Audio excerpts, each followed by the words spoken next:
Corporate bank account? Paano nga ba mag-open? Tara, pag-usapan natin. Hi, I'm Lena Goba.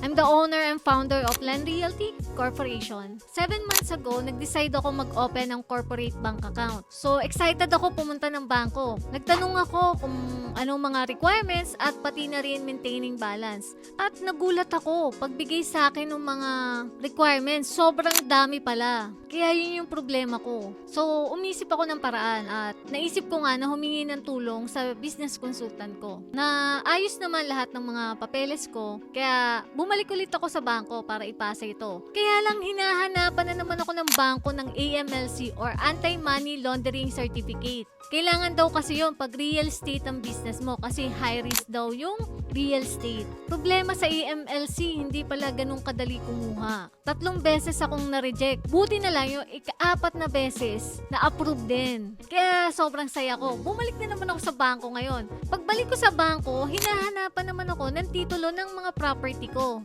So, na-weirduhan ako kasi hindi naman ako maglo-loan. Mag-o-open lang naman ako ng corporate bank account. Requirements daw kasi yun. Kaya ang ginawa ko, pumunta na lang ako sa iba pang bangko. Sa ibang bangko, hindi naman ako hinanapan ng title ng real estate property ko. Kaya doon na lang ako nag-open. Kaya naman, isi-share ko na sa'yo ang mga requirements na kailangan sa pag-open ng corporate bank account. At eto nga yung mga yon.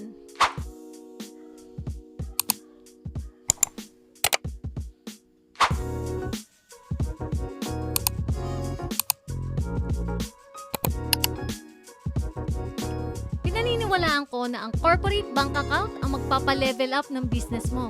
Kaya naman, galingan mo, sipagan mo, at talinuhan mo.